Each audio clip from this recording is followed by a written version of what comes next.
Daniel Mercer had learned, over 20 years of crossing other people's planets, that the most dangerous sentence in any language was usually something translated as, "Visitors are welcome." I saw one flower garden. The flowers were the first barrier. Daniel looked genuinely offended. That is deeply misleading architecture. Vaelor did not blink. Daniel sighed. "Fine. Arrest me for botanical trespassing." Two guards moved closer. A scanning field swept across Daniel's body. Pale green light passed through his coat, boots, tool belt, and travel bag. One of the guards suddenly raised her rifle. "Commander?" Vaelor turned. The scanning projection expanded above the bag. Inside, among cables, repair tools, 2 nutrient bars, and a portable diagnostic unit, a small metallic object appeared. The moment Vaelor saw it, his expression changed. "Open the bag." Daniel's humor disappeared. "No." The courtyard became very quiet. Vaelor stared at him. Daniel had seen that look before. Military officers throughout the galaxy shared a remarkable ability to communicate entire legal systems using only their eyebrows. Vaelor extended one armored hand. "Open the bag." Daniel hesitated. Then he slowly lowered one hand, unfastened the magnetic seal, and reached inside. Every rifle followed the movement.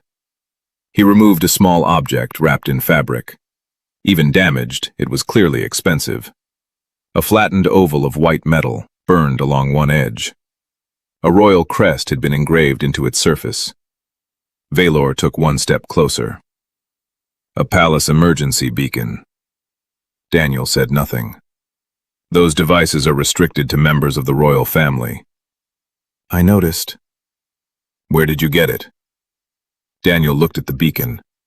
For a moment the courtyard disappeared from his thoughts. He remembered smoke, a collapsing corridor, a small hand gripping his sleeve, a terrified child trying very hard not to cry. Then he wrapped the beacon again. "Found it." Vaelor's voice became colder. "Where?"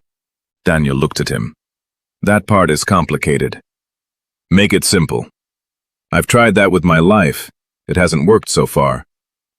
Vaelor lifted 2 fingers. The guards moved. Energy restraints unfolded from one soldier's wrist unit. Daniel remained still. He could probably disable the nearest rifle, possibly 2. 3 if everyone involved suddenly became very incompetent. 8 was optimistic. Daniel preferred optimism in small quantities. The restraint field activated with a low electrical hum. Then a voice shouted from behind the guards. "Stop!" Everyone froze. The voice belonged to a child. Daniel's head turned. A little Aelari girl was running down the enormous palace steps. She wore a white ceremonial dress with silver patterns around the sleeves. Long blonde hair streamed behind her, revealing delicate pointed ears. 2 attendants chased after her. "Princess!" Daniel's stomach dropped. "No." The girl reached the courtyard. Her eyes found him instantly. She stopped. For half a second, neither of them moved. Then her face changed. Recognition. Relief. Something close to disbelief. "Daniel?" Every guard looked at him. Daniel quietly closed his eyes. "Well," he murmured, "there goes anonymity." The girl ran forward. Vaelor stepped between them. "Princess Lyra, please remain behind the security line." She ignored him. She slipped around his armored leg and placed herself directly in front of Daniel. Tiny arms spread wide. The guards hesitated. Lyra looked at them with remarkable authority for someone who was barely tall enough to see over Daniel's tool belt. "Don't touch him." Vaelor lowered his weapon slightly. "Princess, this man entered a restricted palace district carrying a royal emergency beacon." "I know." "He refuses to explain how he obtained it."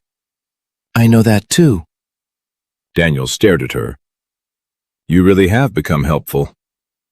Lyra glanced back at him. "You disappeared." "That was intentional." That was stupid. Daniel considered this. Fair? Vaelor's long ears shifted slightly backward. Your Highness, do you know this human? Lyra turned toward him. Her expression became serious. Yes. Vaelor waited. Daniel suddenly wanted very badly for her to say nothing. Lyra pointed at him. He saved me. No one moved. Even the guards seemed uncertain they had heard correctly.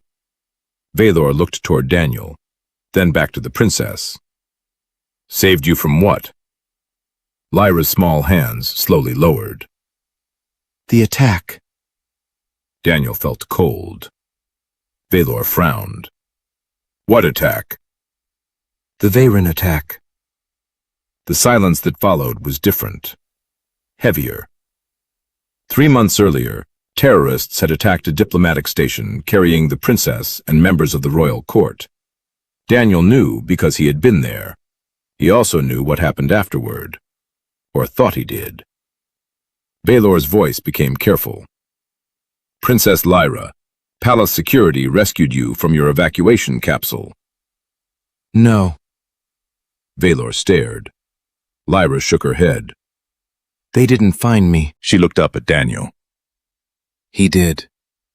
Daniel felt every weapon in the courtyard become relevant again. Vaelor activated his wrist display. A holographic report appeared. He read it quickly.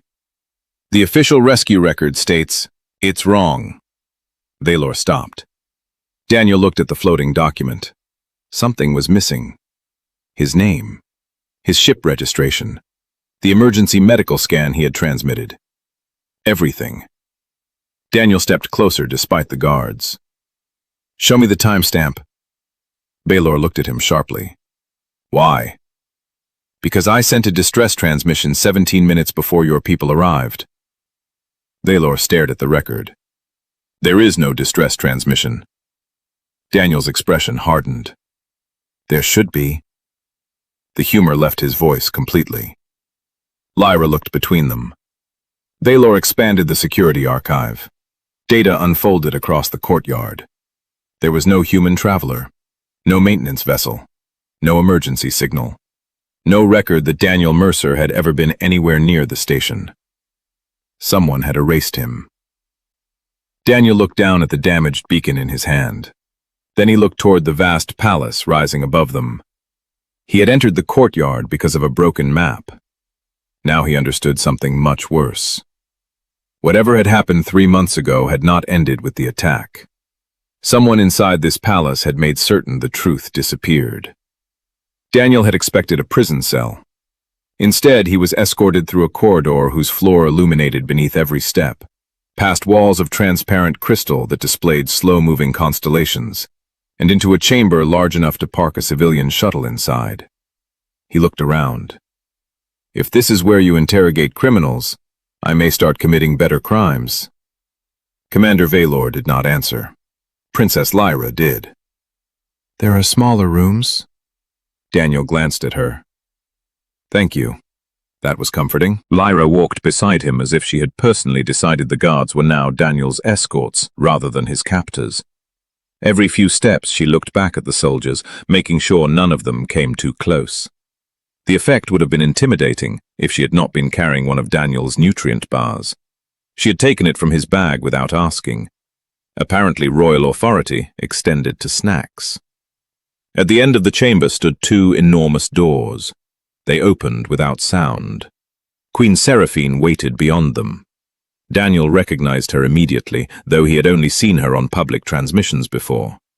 She looked almost entirely human, tall, composed, with fair skin, long blonde hair falling over the shoulders of a dark ceremonial gown, and elegant ears extending backward through her hair. A thin silver crown rested above her forehead. It contained no gemstones. Instead, tiny points of light moved across its surface like stars. There were advisors behind her. Vaelor stopped several meters away and bowed. Daniel did not, mostly because nobody had told him how. He settled for a small nod. Your Majesty? Seraphine's eyes went first to Lyra, then to Daniel. then to the damaged beacon still sealed inside a containment field carried by one of the guards. "My daughter claims you saved her life." Daniel looked at Lyra. "She has a very inconvenient memory." Lyra frowned. "You told me remembering things was important. I was hoping you'd selectively forget that lesson." One of the advisors looked scandalized. Seraphine did not. For the briefest moment, Daniel thought he saw amusement in her eyes. Then it disappeared. "Tell me what happened." Daniel remained silent. Seraphine stepped closer. "This is not a request made for ceremony." "I know." "Then answer." Daniel looked at Lyra. The child had stopped eating. That small detail bothered him more than the armed guards. He exhaled. 3 months ago, I was repairing a freighter docked at Vaelor Station. Navigation core failure. Cheap replacement parts. Expensive owner. Vaelor folded his arms. "And during the attack?" "I heard explosions, then emergency alarms, then more explosions which I considered unnecessarily repetitive." Lyra smiled. Seraphine glanced at her daughter, then back at him. Daniel continued. "I found an evacuation capsule in the industrial section. It had crashed through 2 maintenance decks." Seraphine's expression changed. "The official report states Lyra's capsule landed intact." "It didn't." Silence. Daniel walked toward a holographic table. "May I?" Seraphine nodded. He touched the surface. A model of Vaelor Station appeared. Daniel rotated it. "Her capsule was supposed to travel along this emergency corridor." A blue path appeared. "It didn't." He drew another line. Red. The route turned sharply away from the evacuation docks and descended into the industrial levels. Vaelor stared at it.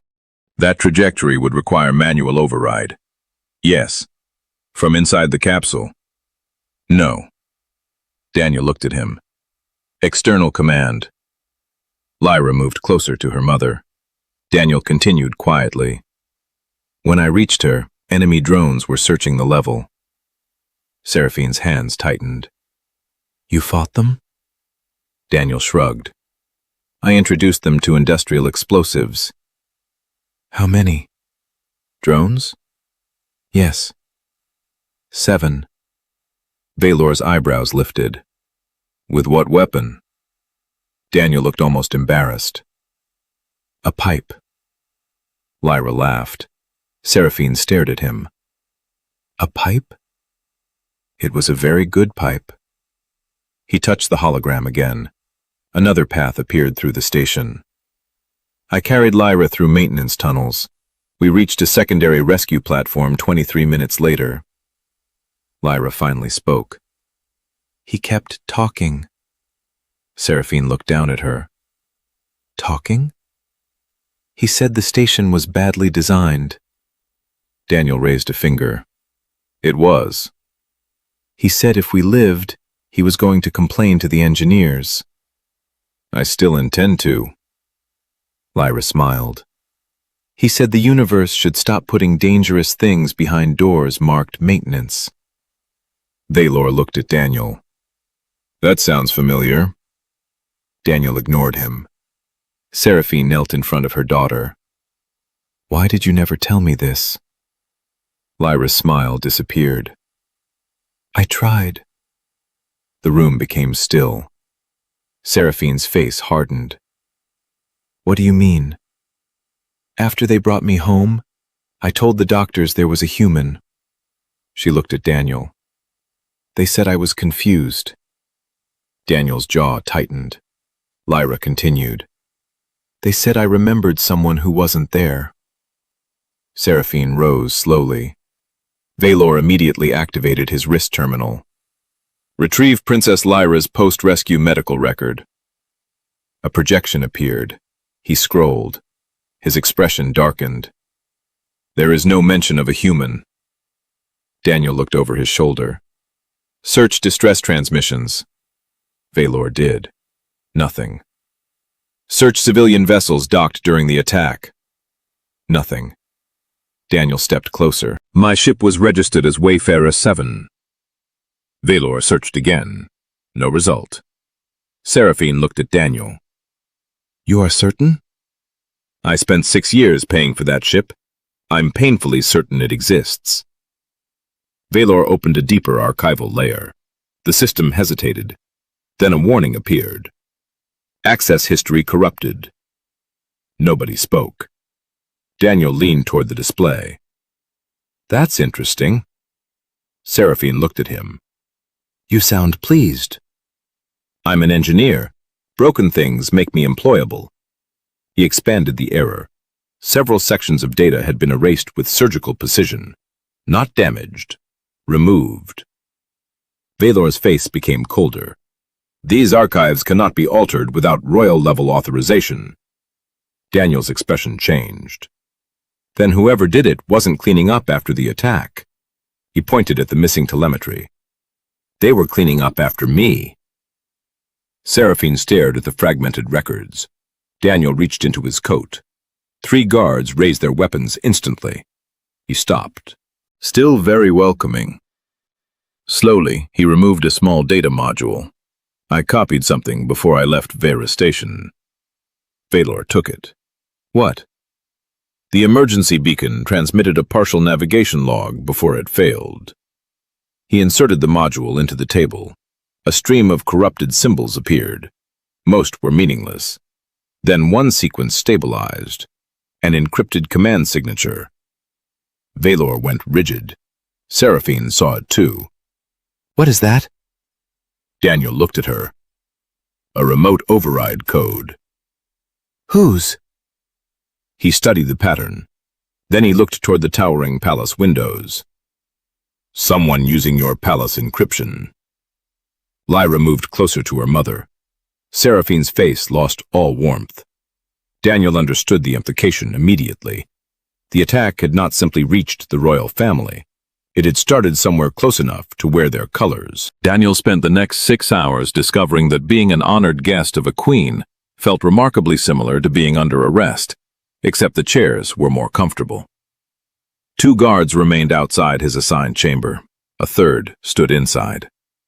Daniel looked at him. Do you ever sit? No. Eat? Yes. Smile? The guard stared at him. Daniel nodded. Right. Classified. His room overlooked the eastern edge of the capital, where hundreds of luminous towers rose from the darkness like vertical constellations. Far above them, orbital elevators climbed toward stations hidden beyond the clouds. Sleek civilian craft moved between the towers, their gravity drives leaving faint distortions in the air. Daniel should have been impressed. Instead, he was dismantling the damaged royal beacon on a table. Princess Lyra sat across from him. She had been told twice to return to her quarters. She had ignored both instructions. Daniel held up a tiny crystalline component. What is this? Lyra leaned closer. A phase memory shard. Good. She smiled. What does it do? Her smile vanished. Daniel grinned. Exactly. She narrowed her eyes. You don't know either. I know approximately. That means no. That means science is still negotiating. Lyra laughed. The sound made the guard glance toward them. Daniel noticed. So did Lyra. She lowered her voice dramatically. Do you think he smiles when nobody is watching? Daniel whispered back. I think they removed the smiling mechanism during training. The guard sighed. Daniel looked pleased. There. Almost. Lyra covered her mouth. For a few moments, the damaged beacon and the mystery surrounding it seemed less important. Then the door opened. Queen Seraphine entered. Lyra immediately straightened. Daniel did not. He was holding a micro-welder between his teeth. Seraphine looked at the scattered components. You dismantled royal property. Daniel removed the tool. It was already mostly dismantled by an explosion. You could have asked. I did. Seraphine looked toward the guard. The guard looked away. Daniel pointed at him. He said no. Seraphine's long ears shifted slightly. Daniel had started noticing that Aelari ears betrayed emotion far more effectively than their faces. Interesting. Potentially useful. Seraphine approached the table. Have you found anything? Daniel's expression became serious. Yes. He touched a control. A tiny holographic waveform appeared above the beacon. The override command wasn't sent directly to Lyra's capsule. Seraphine frowned. Explain? It was bounced through 3 communication relays. Why? To hide its origin. Lyra leaned over the table. Did it work? For whoever sent it? Yes. Daniel shook his head. No. Lyra smiled proudly. Because you found it. Because they were lazy. Seraphine raised an eyebrow. Daniel enlarged the waveform. Every relay changes a signal slightly. Timing drift, quantum noise. Most people ignore it. You don't? I repair machines built by people who lie about maintaining them. I trust noise. Another door opened. Commander Vaelor entered. He looked more exhausted than before. We checked every royal authorization account. Seraphine turned. And? None issued the override. Daniel nodded. That's what I expected. Vaelor looked at him. You expected our system to contradict your evidence? I expected your system to be lying. That earned him a cold stare. Daniel tapped the waveform. Your authorization records say nobody sent the command. The physical signal says somebody did. Machines can falsify logs. They cannot travel backward through causality and unsend radio waves. Vaelor crossed his arms. I dislike how pleased you sound. I enjoy being right. You are often right? No, that's why I celebrate. Lyra laughed again. Seraphine remained focused on the waveform. What do you need? Original station telemetry. It was corrupted. The palace copy was. Daniel looked at Vaelor. But Vaera Station is old. Vaelor frowned. How old? 312 years. That is old. Daniel smiled, which means it was probably built correctly. Vaelor did not smile. Seraphine did, barely. Daniel continued. Older stations store emergency telemetry locally, physical backup cores, completely disconnected from modern networks. Vaelor understood. If someone erased the central archive, they may have forgotten the basement. Several hours later, they were inside the palace intelligence chamber. Daniel stopped at the entrance. The room was circular, with no visible computers. Instead, thousands of microscopic particles floated in the air, forming a constantly changing sphere of light. The palace AI. Its voice came from everywhere. Identify request. Daniel looked upward. Vaera Station, pre-network emergency storage. Archive classification, obsolete. Daniel smiled. My favorite classification. The AI produced coordinates. Seraphine studied them. There is a mirrored storage node beneath this palace. Vaelor looked surprised. Why? The AI answered. Historical redundancy protocol. Daniel pointed upward. See? Ancient engineers. Paranoid, inconvenient, beautiful people. They descended beneath the palace. The modern architecture disappeared first. Crystal walls became metal. Soft illumination became old mechanical strips. Eventually, they reached a sealed corridor lined with maintenance symbols from an earlier Aelari era. Lyra walked beside Daniel. You like old machines? They're honest. How can machines be honest? When they break, they admit it. At the end of the corridor stood a circular vault door. Vaelor placed his hand against the reader. Nothing happened. Seraphine tried. Nothing. Daniel crouched near the control panel. Power relay is dead. Vaelor looked at him. Can you open it? Daniel removed 2 tools. Do you want the royal answer or the useful answer? The useful one. Yes. 3 minutes later, the door opened with a deep mechanical groan. Vaelor stared. You bypassed a royal vault in 3 minutes? Daniel stepped inside. I'm trying not to think about what that says about your security. Rows of physical data crystals filled the chamber. Ancient, offline, untouched. Daniel inserted one into a reader. The device flickered. Then a security recording appeared. Smoke, alarms, a collapsed industrial corridor. Lyra stopped breathing. There she was, 3 months younger, covered in dust, terrified. And beside her, Daniel, carrying her through the wreckage.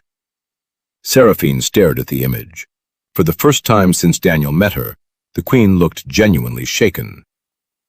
It happened exactly as she said. Lyra reached for her mother's hand. Then another figure appeared at the far end of the recording.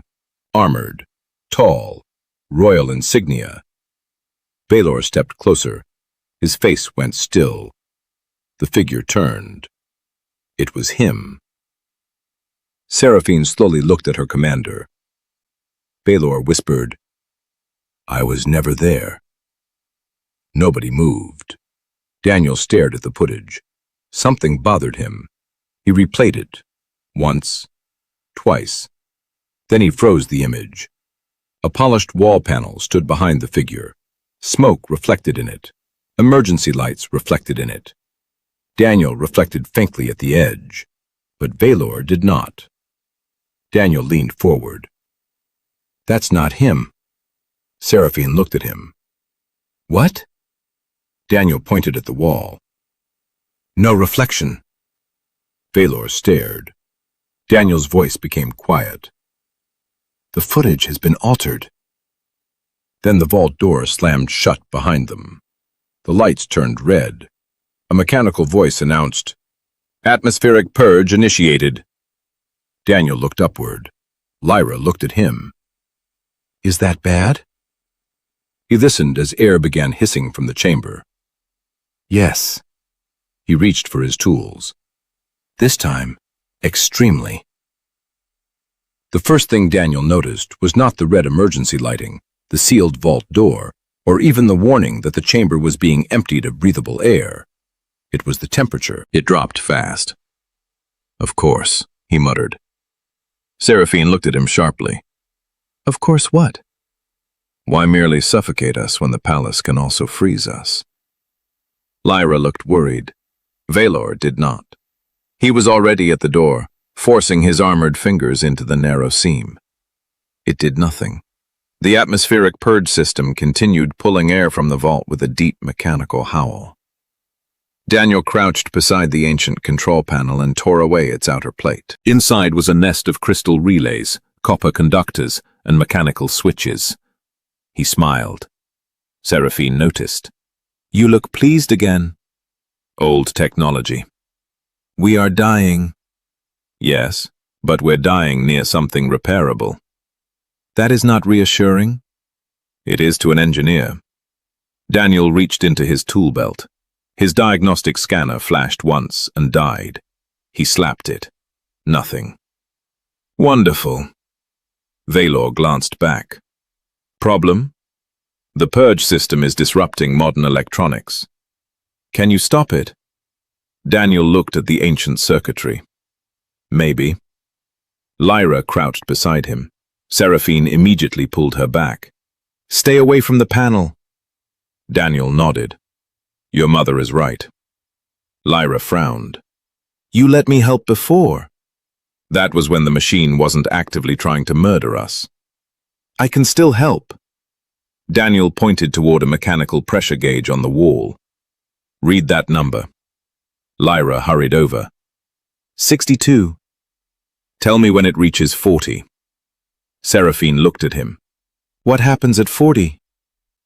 Daniel kept working. I start becoming nervous. Vaelor stared. You are not nervous now.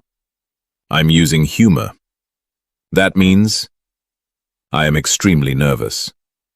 The commander seemed oddly satisfied by the answer. Daniel removed a thick conductor and touched it against another terminal. Blue sparks erupted. The lights flickered. The purge continued. Wrong one. Seraphine crossed her arms. Do you normally repair things by guessing? I prefer the term experimental certainty. You have no certainty. That's the experimental part. Lyra called from the wall. 54. Daniel worked faster. His fingers were beginning to numb. The vault had been designed centuries earlier to preserve sensitive data by evacuating atmosphere during fire or contamination. Whoever triggered it had not simply locked them inside. They knew exactly what this room could do. That thought bothered Daniel more than the falling pressure.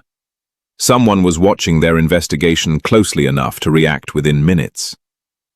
Vaelor moved to another section of the wall. There must be an emergency release. There is. Where?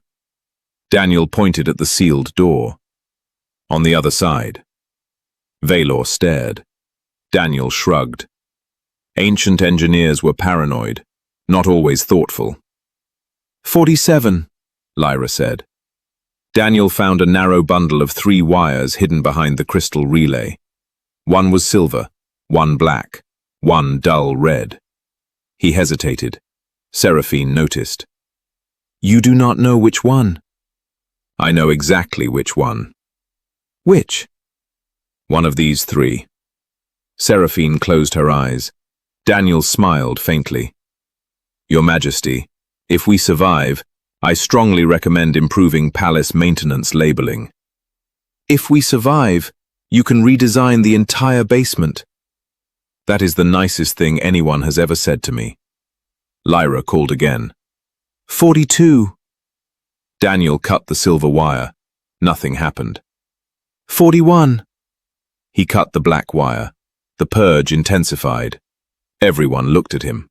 Daniel stared at the panel. Well, Vaelor's voice was flat. Was that expected? No. 40. Daniel ripped the red conductor free. The vault shuddered. For one terrible second, nothing changed. Then the extraction fan stopped. Silence hit the room. Lyra breathed in sharply. Daniel leaned back against the wall. There. Seraphine looked toward the gauge. The pressure remained low but stable. We still cannot leave. Daniel pointed at a maintenance drone docked against the far wall. We can now be trapped more comfortably. Vaelor walked toward it.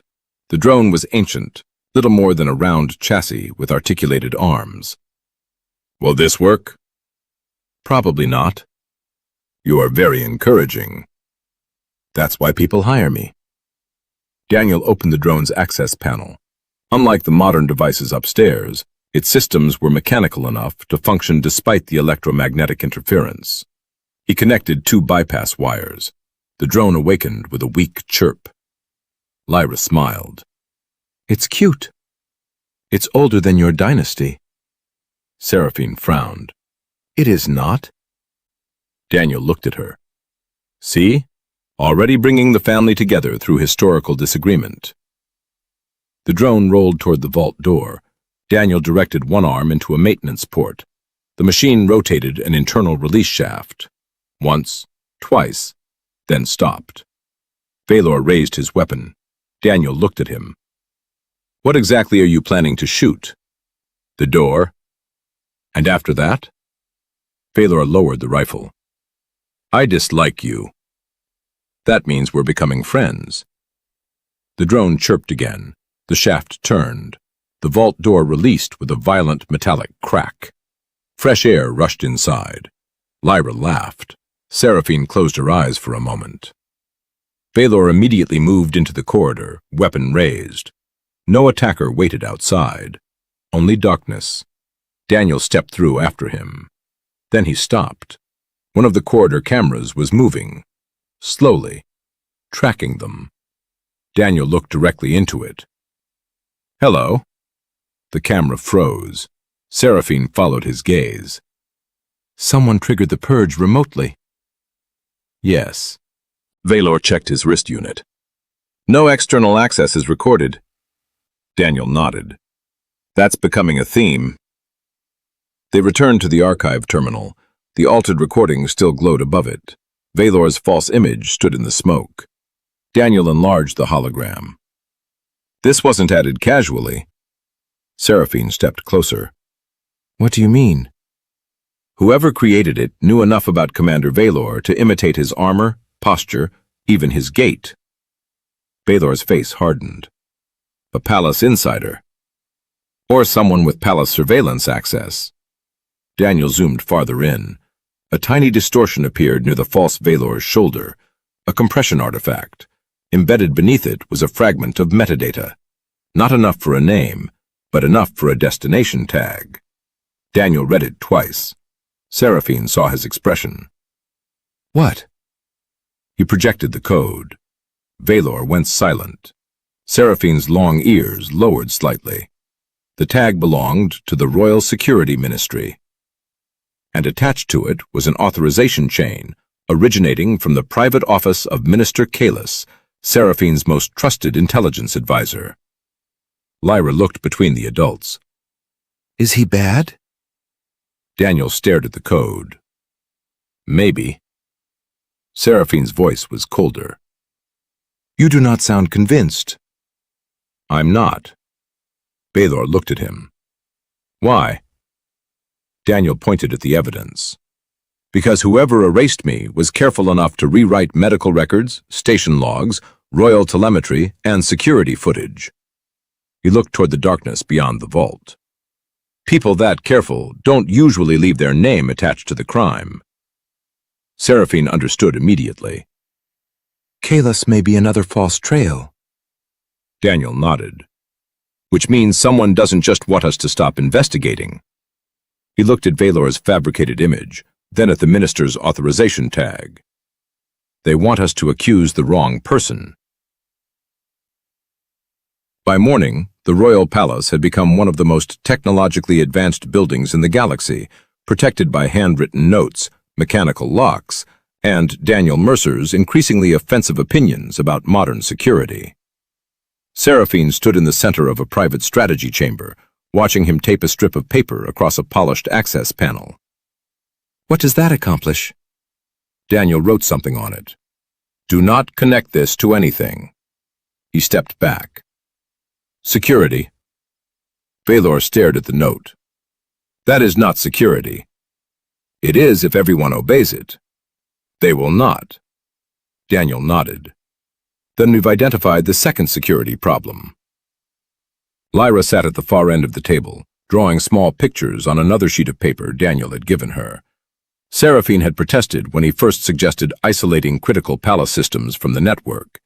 Then 3 separate doors had attempted to lock her inside rooms. A sanitation drone had followed Vaelor for 11 minutes, and the royal coffee dispenser had demanded military authorization. After that, nobody argued. The palace AI was still functioning, but only in sections judged safe enough to remain active. Daniel had physically disconnected the investigation room from the central quantum network. Vaelor had ordered loyal guards to use optical signals and old emergency communicators. The result felt primitive. It also worked. Minister Kalis had been quietly detained before sunrise. Daniel had questioned him personally. The old Aelari minister had seemed genuinely horrified by the evidence bearing his authorization code. That bothered Daniel. Liars usually protected themselves first. Kalis had protected Seraphine. Someone wants you to believe I betrayed you, he had told the Queen, which means they believe my death would be useful. Daniel had believed him. Mostly. Now another hologram floated above the table, generated by a standalone projector Daniel had repaired himself. A map of the palace. Vaelor pointed towards several highlighted locations. We traced the forged authorization fragments.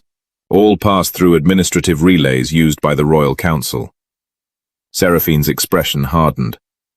How many council members had access? 17. Daniel leaned against the table. Good. I was worried this would be simple. Lyra looked up.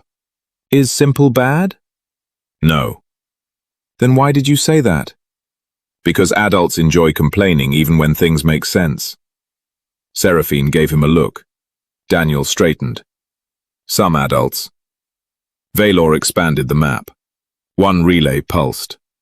This node transmitted data during the Veyron attack. Daniel walked closer. Who owns it? Vaelor hesitated. Chancellor Orion. The room went silent. Seraphine's face changed almost imperceptibly. Daniel noticed. You trust him? I have known Orion for 32 years. That wasn't my question. Seraphine looked at him. Yes. Daniel studied the relay record. Orion was one of the Dominion's oldest political figures, a silver-haired Aelari statesman whose speeches appeared regularly across interstellar broadcasts. Publicly, he had supported Seraphine through border wars, trade disputes, and the difficult first treaties with human colonies. Daniel did not like perfect allies. Perfect things were usually either fake or expensive. Sometimes both. He isolated the transmission. This is interesting. Vaelor stepped closer. What? The relay didn't send the capsule override. Seraphine frowned. But it was active. Yes. Daniel brought up another waveform. It sent something else 6 seconds afterward. The signal was tiny, almost invisible. A confirmation packet. Vaelor's eyes narrowed. Confirmation of what? Daniel decrypted the outer layer. A message appeared. Target vector accepted. Lyra stopped drawing. Seraphine went very still. Daniel immediately closed the projection. Too late. Lyra had seen it. She looked at her mother. That means me. Seraphine crossed the room and knelt beside her. We do not know that. Lyra looked at Daniel. He hated that she trusted him enough to expect the truth, so he gave her a careful version of it. It means someone confirmed a navigation command. To my capsule. Daniel said nothing. Lyra understood anyway. Her long ears lowered. Seraphine pulled her close. The door opened. A guard entered. Your Majesty, Chancellor Orion has arrived. Daniel looked at Vaelor. Did anyone invite him? No. That was bad. Or very good. Or both. Orion entered moments later without waiting for permission. He was tall, elegant, and carried himself with the calm confidence of someone accustomed to surviving political disasters by standing very still while other people fell into them. His silver robes contained threads of programmable metal that shifted with every movement. He bowed. Seraphine. Not your Majesty. Interesting. His gaze moved to Daniel. And the human. Daniel smiled. I have a name, but I appreciate the mystery. Orion ignored him. I heard Kalis was detained. Seraphine did not react. Who told you? A pause. Small, but Daniel saw it. Orion smiled. Palace rumors travel quickly. Not anymore, Daniel said. Orion's gaze shifted toward the disconnected terminals. His eyes narrowed. You shut down the internal network. Daniel nodded. Technology holiday. You are crippling Palace security. Actually, Palace security tried to suffocate us yesterday. Orion looked at Seraphine. You are trusting this man? Lyra answered before her mother could. Yes. Orion looked toward the child. For half a second, something crossed his face. Not affection, not concern. Calculation. Daniel saw it. So did Vaelor. Then the palace shook. A violent vibration rolled through the floor. The lights died. Red emergency illumination came on. Vaelor drew his weapon. A metallic voice echoed from the corridor. Royal Defense Protocol activated. Daniel stared at the ceiling. That sounds unhealthy. A second voice followed. Internal threat identified. Vaelor opened the door. At the far end of the corridor, armored figures emerged from concealed wall compartments. Not guards, machines. Ancient combat sentinels.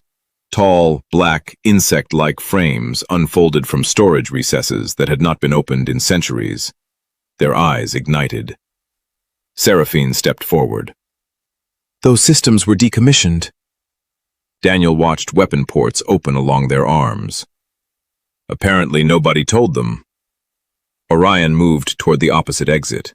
Vaelor immediately raised his rifle. "Stop!" Orion froze. The sentinels turned toward the strategy room. A targeting beam swept across the doorway. Daniel grabbed Lyra and pulled her behind the table as plasma fire tore through the wall. Everyone dropped. Seraphine activated a shield from her bracelet. Blue energy expanded around them. Daniel crawled toward the disconnected projector. Vaelor fired 3 shots through the doorway. 1 sentinel fell. 5 more replaced it. Daniel looked at the map. The defense machines were awakening across the entire palace. Hundreds, maybe more. Then the standalone terminal beeped. A message had appeared. Daniel stared at it. Authorization origin. He looked up. Orion was gone. The opposite door stood open. Vaelor saw his expression. "What?" Daniel turned the screen toward them. The command activating the palace defense network had not come from Kalis. It had not come from Vaelor. It had come from Chancellor Orion's private authentication key. Seraphine stared at the display. Then another transmission arrived, this one public. Orion's voice echoed through every emergency speaker in the palace. "The Queen has been compromised by a human infiltrator. Royal Command Authority is suspended." Daniel looked at Seraphine. "Well." Another explosion shook the room. He pulled a tool from his belt.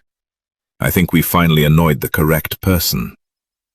The palace had been designed to survive orbital bombardment, biological attack, electromagnetic collapse, and at least 3 theoretical forms of dimensional intrusion.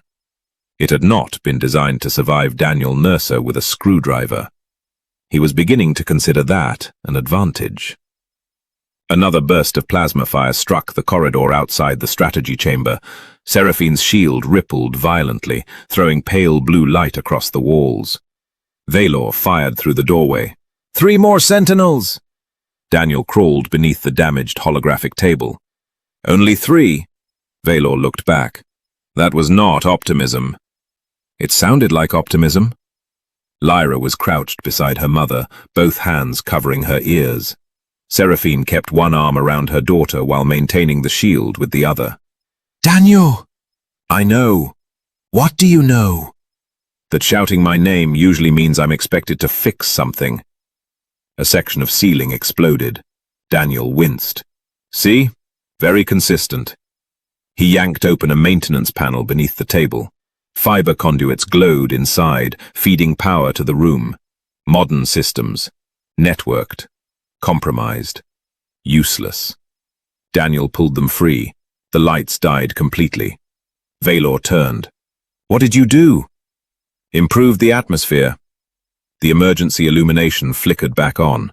The sentinels outside suddenly stopped firing. For half a second, nobody moved. Then one of the machines punched through the wall. Daniel sighed. Apparently not enough. Vaelor shot it directly through the head. The machine collapsed in sparks. "Move!" They abandoned the chamber through the rear maintenance passage. The corridor beyond was narrow and dark, filled with old service conduits that ran beneath the palace's ceremonial floors. Daniel carried Lyra for the first several minutes because the child's formal shoes were completely useless for running through maintenance tunnels. She looked over his shoulder. "Are we escaping?" "Yes." "Are we winning?" "Those are different questions." Behind them, Seraphine and Vaelor moved quickly through the darkness. The Queen had abandoned her ceremonial outer robe.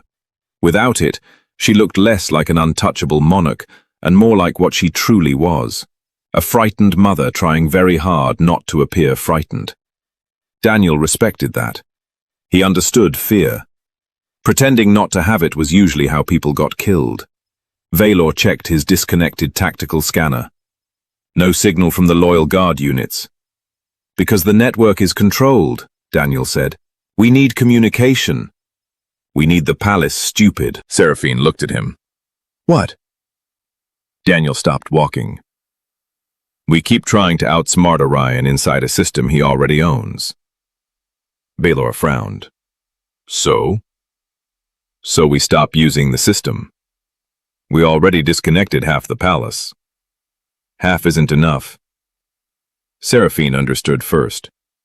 You want to shut everything down? Daniel nodded. Vaelor stared at him.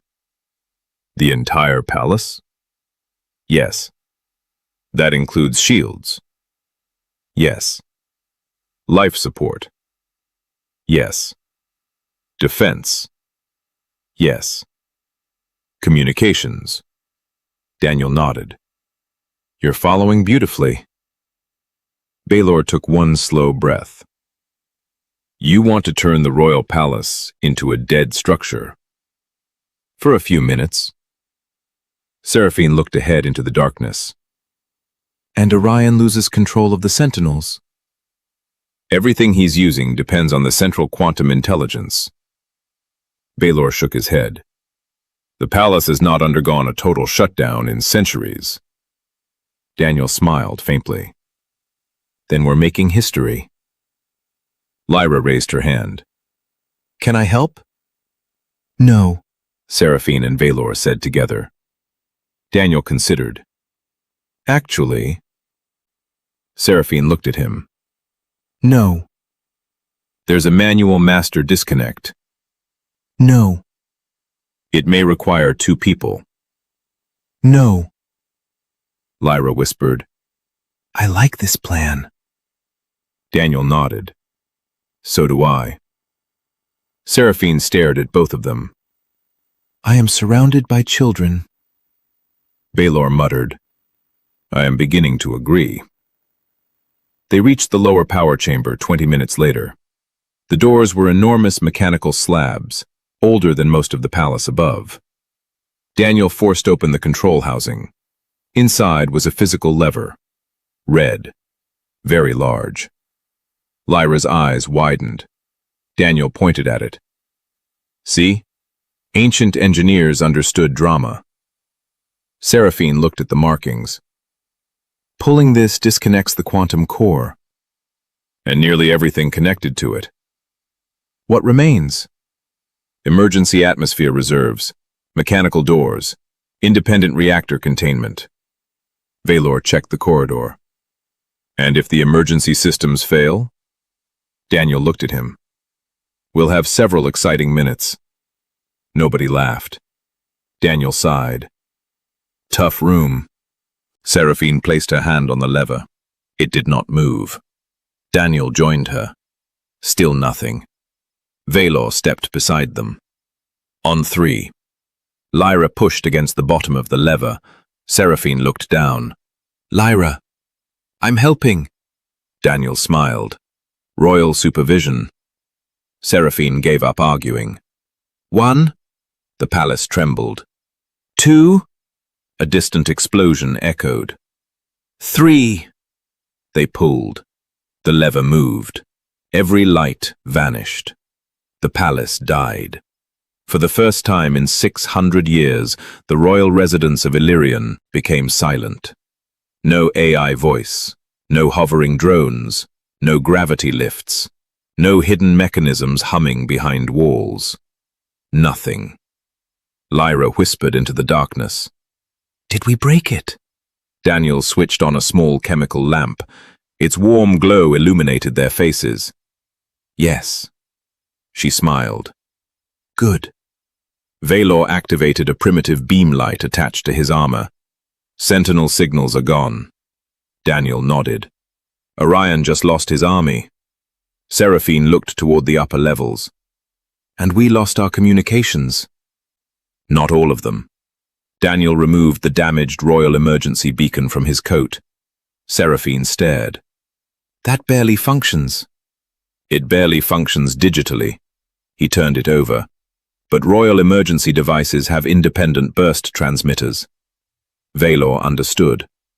Fleet distress channel. Daniel nodded. Exactly. He opened the casing and rewired 2 burnt contacts manually. The beacon pulsed. Once. Twice. Then a narrow beam of encrypted energy shot upward through the palace relay shaft. Seraphine recorded one sentence. "This is Queen Seraphine. Royal command remains valid. Chancellor Orion has initiated an unlawful coup." The message transmitted. Daniel exhaled. Now we hope someone listens.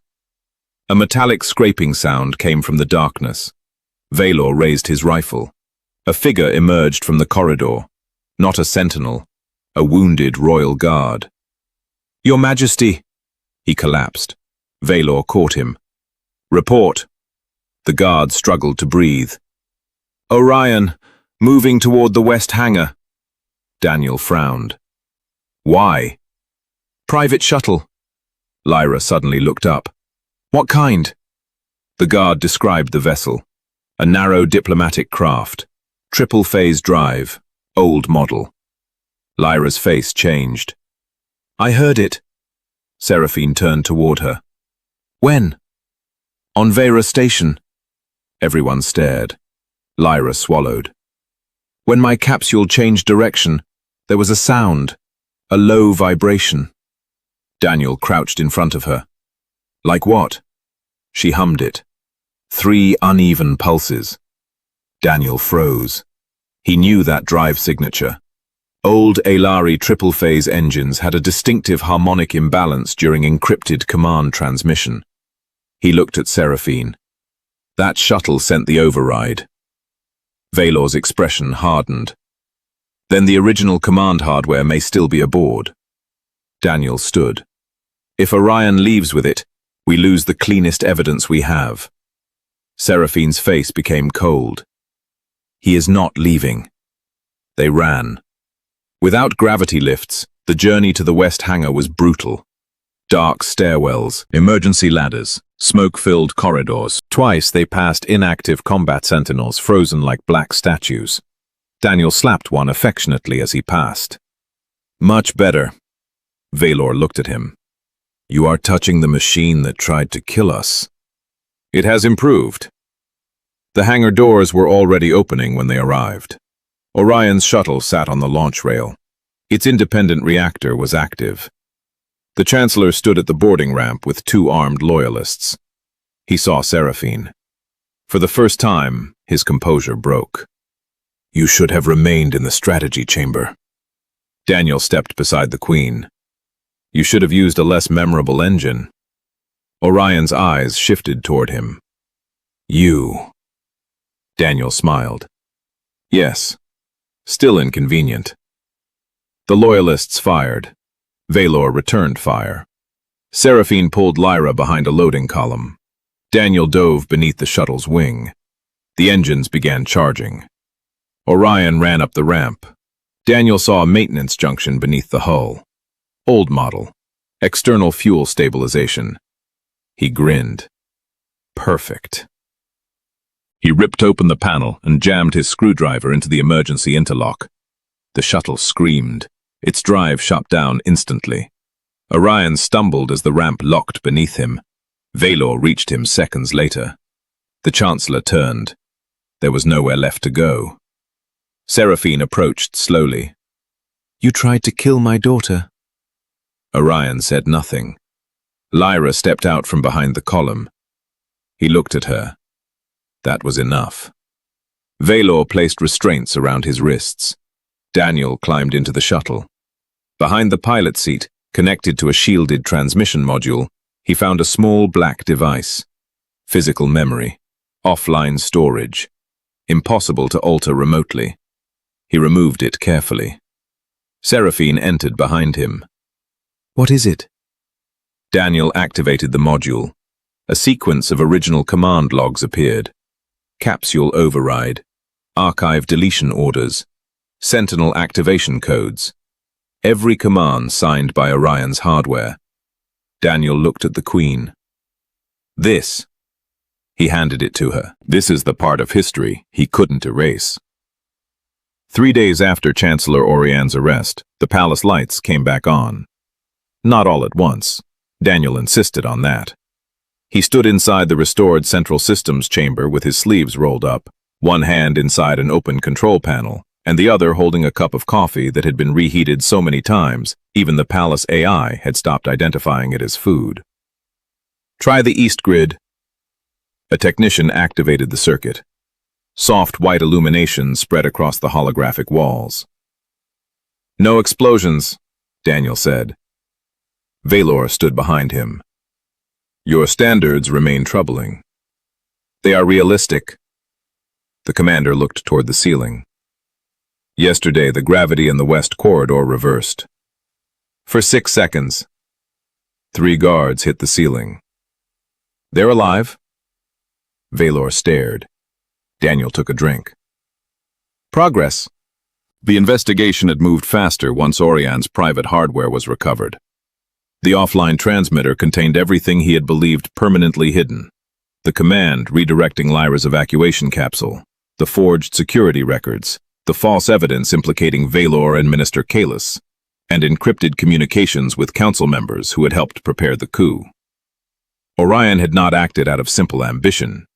He had believed Seraphine was weakening the Dominion, opening trade routes to human colonies, allowing younger civilizations into Aelari territory, reducing military authority over border systems.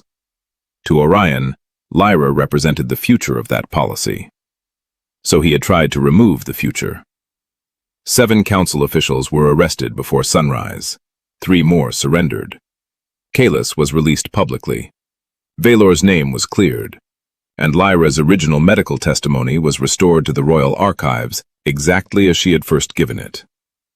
A human found me. A human carried me. His name was Daniel. Daniel read that line once, then closed the file. Some things did not need improvement. The public ceremony happened 2 days later. Daniel hated every second of it. He stood inside the grand hall beneath a ceiling filled with a live projection of Illyrian's night sky. Thousands of people occupied the balconies. Diplomats appeared as holographic projections from distant systems. Royal guards lined the walls in newly restored armor. Daniel leaned slightly toward Vaelor. I preferred the killer robots. Vaelor kept his face forward. They were quieter. Daniel looked at him.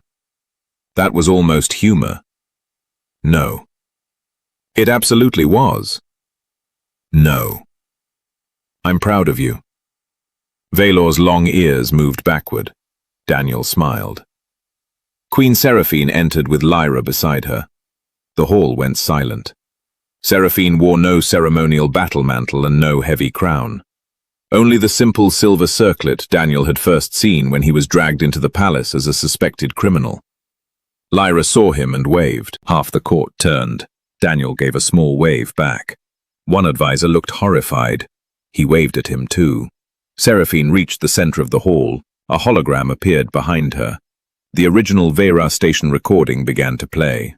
Daniel watched himself step through smoke, watched his younger self lift Lyra from the wreckage, watched the child cling to his neck while alarms flashed through the corridor. The hall saw the truth exactly as it had happened. No royal soldiers, no fabricated rescue, no heroic speech. Just one exhausted engineer carrying a frightened girl because leaving her behind had never occurred to him. When the recording ended, Seraphine looked at him. Daniel Mercer, you saved the heir of Illyrian and asked for nothing. Daniel cleared his throat. I did take a toolkit from the station. The hall remained silent. He looked around. Bad time? Lyra giggled. That broke the tension. A few people laughed. Then more. Even Seraphine smiled. She approached him. You vanished before we could thank you. I assumed that was efficient. You also entered a restricted palace district. Navigation error. You refused to cooperate with my guards. Professional disagreement. You dismantled royal property. It was damaged. You shut down the palace. That one I admit. Vaelor coughed suspiciously. Daniel looked at him. Still proud of you. Seraphine shook her head. Then her expression softened. You also exposed the people who tried to murder my daughter. Daniel glanced toward Lyra. She was watching him, not as a princess looking at a subject, as a child looking at someone she trusted. That changed the answer he had prepared. Seraphine raised her hand. A royal insignia appeared as a small holographic symbol above her palm. I can offer you citizenship within the Dominion, financial compensation, a permanent estate on Illyrian, or appointment within the royal administration. Daniel looked horrified. The last one sounds like punishment. Laughter moved through the hall again. Seraphine's smile widened. Then choose. Daniel had spent most of his adult life leaving. Ships, colonies, contracts, trouble. Especially trouble. He had always believed movement kept life simple. Fix the machine, take the payment, find the next port. Never remain long enough to become responsible for anyone. Never stay long enough for anyone to become responsible for him. Then Lyra had stood between him and 8 armed guards. Don't touch him. Daniel looked at Seraphine. Royal Systems Advisor. Vaelor turned sharply. Seraphine seemed equally surprised. Daniel raised a finger. Conditional. Of course. I travel when I want. Agreed. I choose my own engineering team. Agreed. No ceremonial uniforms. Seraphine considered. Negotiable. Daniel narrowed his eyes. That sounded dangerous. Lyra ran forward and hugged him. Daniel froze. Only for a moment. Then he placed one hand gently against her back. The hall erupted in applause. Months later, the palace archives had been rebuilt around independent physical verification systems. No single minister, commander, AI, or royal official could alter historical records alone. Daniel called the system institutional paranoia. Seraphine called it necessary. Vaelor called it expensive. Lyra called it boring. Life slowly returned to something resembling normal. For Daniel, normal now included breakfast arguments with a princess, repair requests from a queen who had learned never to say, "It should be easy," and Commander Vaelor appearing unexpectedly in workshops to ask whether Daniel was violating any laws. Usually Daniel answered, "Not intentionally." One evening he crossed the palace courtyard where everything had begun. The invisible security fields were active again. The guards recognized him now. Most even smiled. Vaelor joined him near the eastern corridor. Going somewhere? Daniel pointed toward a newly installed silver door. A sign beside it read, "Authorized personnel only." Vaelor noticed where he was looking. "No." Daniel looked innocent. "I said nothing." "You are thinking." Dangerous accusation. Princess Lyra came running across the courtyard. She stopped beside Daniel. "What's behind that door?" Vaelor closed his eyes. Daniel looked down at her. "I don't know." Lyra smiled. "We should find out." Daniel considered the sign, then Vaelor, then the palace above them, alive again with light. Once he would have walked away before this world could become complicated. Now there were people here who would notice if he disappeared. That no longer frightened him. It felt strangely like belonging. Daniel held out his hand. Lyra took it. Vaelor sighed. "If either of you crosses that barrier..." Daniel stepped toward the door. "Commander, technically I am Royal Systems Advisor. That does not authorize you." "Then the sign should be more specific." Lyra laughed. From the balcony above, Seraphine watched them. Daniel glanced up. Their eyes met. The Queen shook her head, but she was smiling. Daniel smiled back. Then Lyra tugged his hand toward the restricted corridor. And this time, when Daniel walked into trouble, he was no longer walking into it alone.